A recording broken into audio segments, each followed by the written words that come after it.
What's up, guys? Welcome back to another video, and today I'm going to show you not a how-to video but my journey of installing this Mr. Cool AC unit here in the dad garage.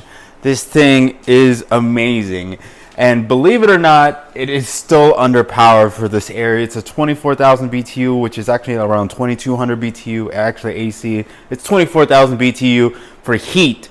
So watch out. They be lying, man.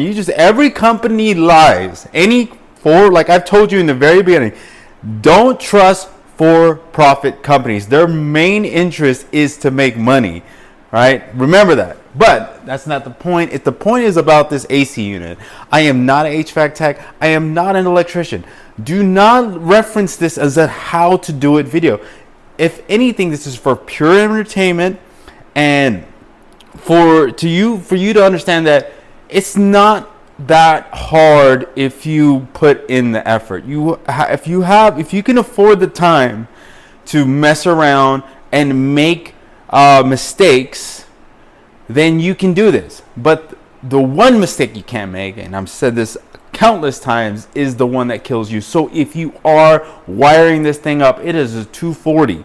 So meaning you could potentially die. The amperage from that unit's 200 amps. So if you get hit by a 240, 200 amps, you're done. You're done. I don't believe you're coming back from that. So with that said, if you don't feel comfortable with electrical panels, hire an electrician or get someone that does.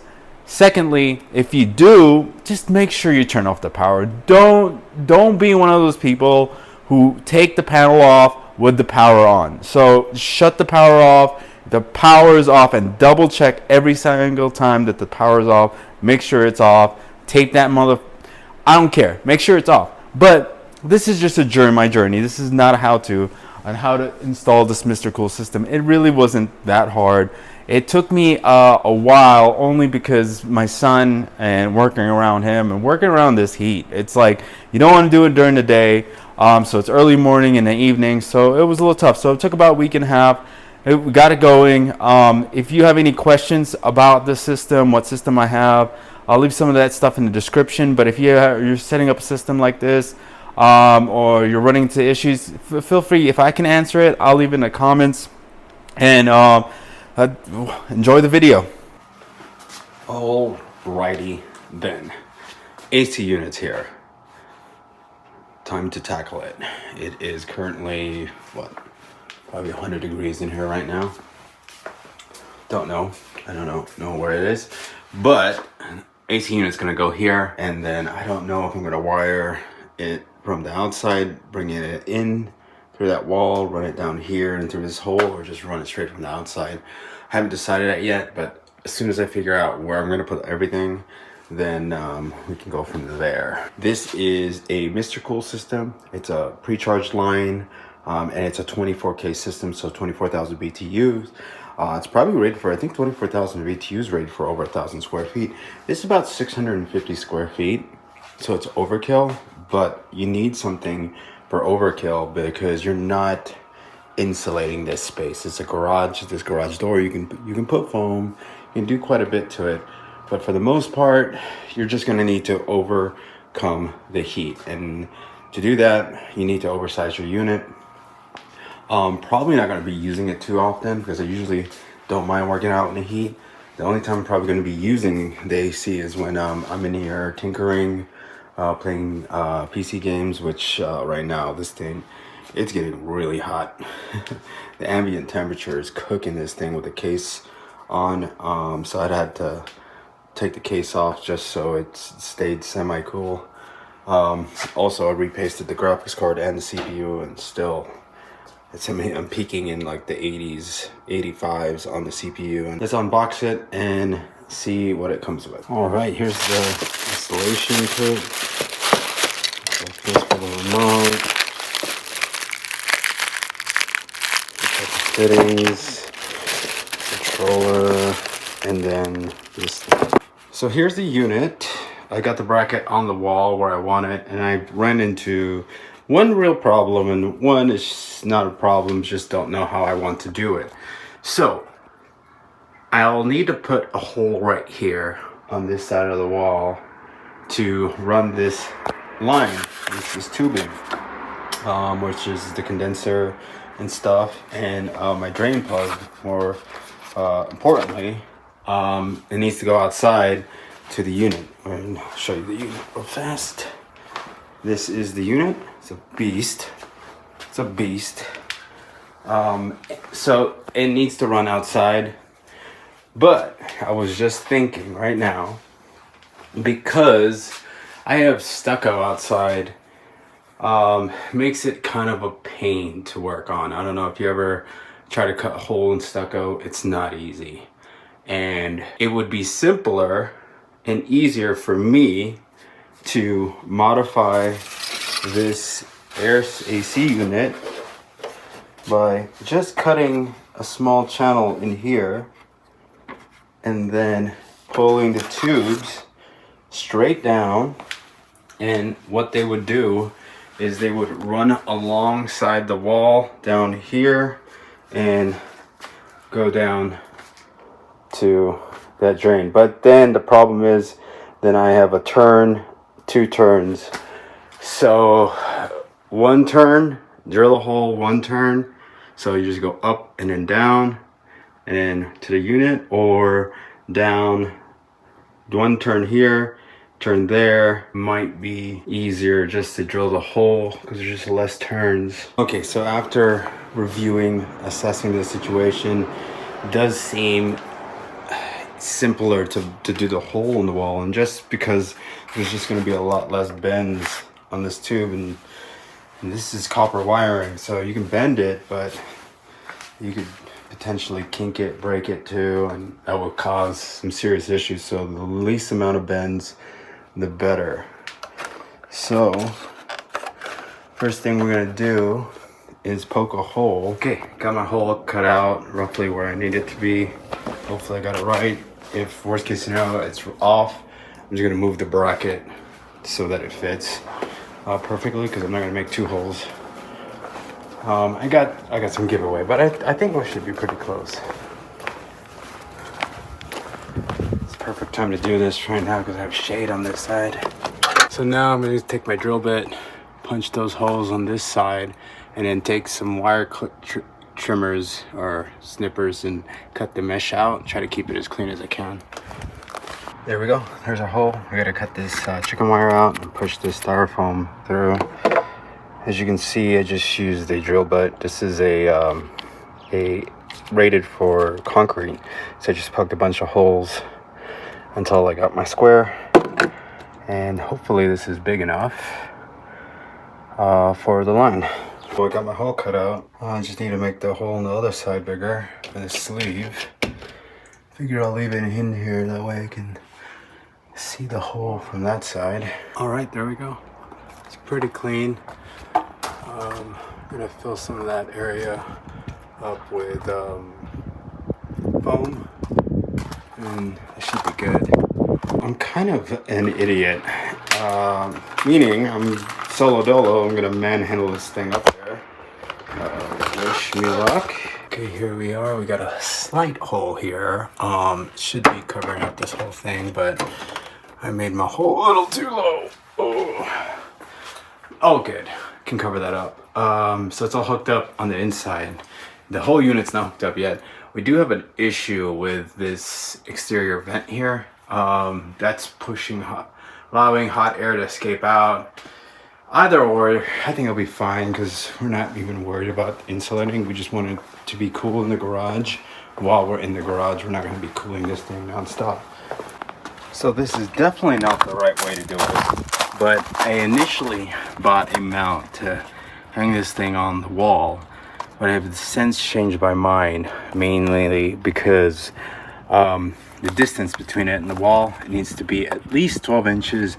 And with the mount I have, and from the mounts I can find, it's about 10 inches. And honestly, they actually recommend this thing to be 18 inches from the wall.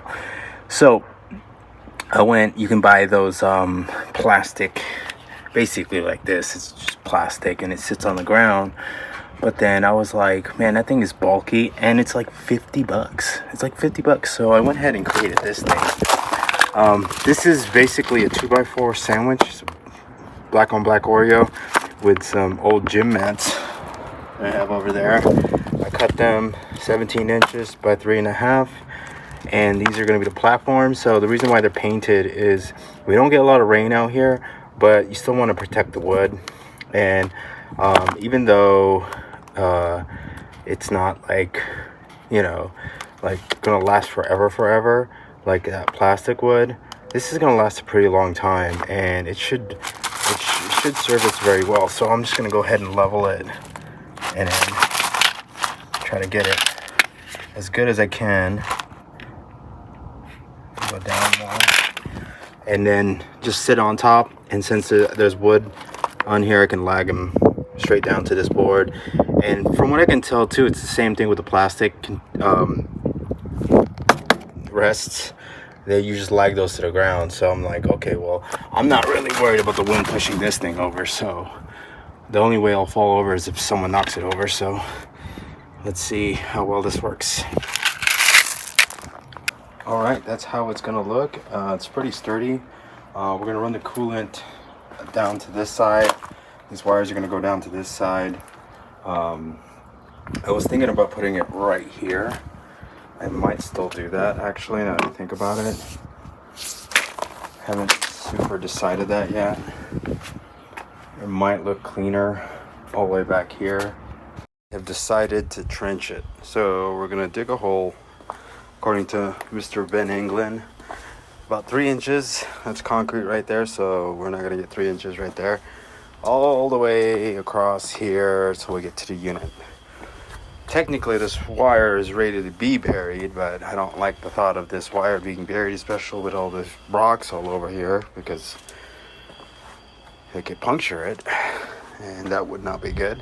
So luckily I got PVC already, so we're just gonna bury the PVC underground. And yeah, so got a little bit of light left. We gotta get this done before those fucking huntsman spiders come out, that's for sure. Fuck those spiders. All right, there we go. That's the trench. I think I'm gonna make it a little bit deeper, but that's pretty much how it's gonna look. So you pop out of the ground here, straight into there. Should be pretty straightforward. I'm pretty sure I have enough pipe.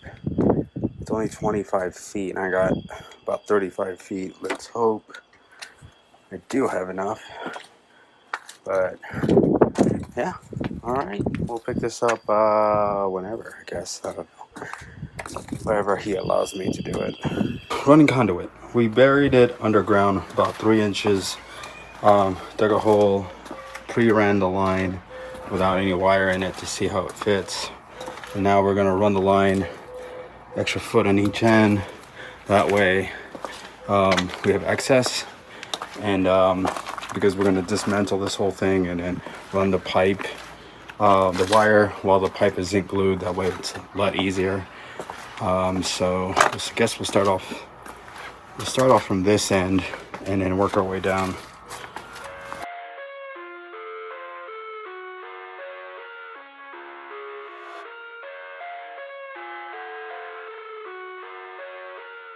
So this is going to be fun. Punch out's right here.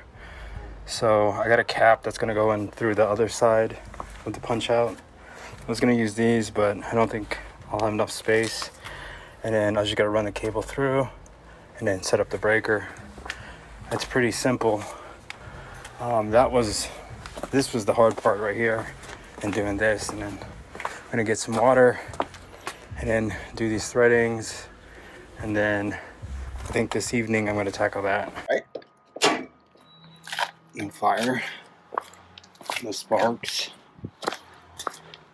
Okay, definitely not the cleanest job in the world. I'm not an electrician, not an HVAC tech. This looks like a mess still. I don't know what this hissing is. Do I need to open the valves up even more? I'm not too sure. Thanks for staying in there with me and watching that video. This thing was a pain to set up. But it was definitely worth it. Definitely worth it. I could not be able to work here without and game here without this AC unit. So it has been a godsend. I got this thing on sale. You can get them on sale quite often for, I believe, $1,300. Normally around that $1,800 range, but I think it was like $1,250. I actually got all the components plus the AC unit for the price of a full price unit. So it definitely helps a lot. Plus these remote, by the way, these remotes suck. Guys, you can do this. This is not that hard. Just remember, if you're running the electrical yourself, right? You're running the electrical yourself, shut off the power. That's it. That's the hardest part about it. Shut off the power. That's it. Everything else is going to take a little time. Well, you know, digging a trench or running wire through tube, all that stuff's just going to take a little bit of time. Just make sure you shut off the power, because the only mistake you can't come back from is the one that kills you. But other than that, guys, thank you so much for watching. Dad Garage is coming together, and notice that we do have some e-bikes now. You know, so, and the video for this is going to come out soon. I love these bikes, but there was a bit of a problem when I bought them. The gym is coming together, guys. If you saw the last video, we built this bad boy. It's coming together, and I'm supposed to come out with a video for this. Maybe I'll just turn this video to a short for this pull-up bar. But everything is coming together. Guys, thank you so much for watching. The Dad Garage is coming together pretty good. Pretty dang good. That's still a mess over there. We'll clean it up one day.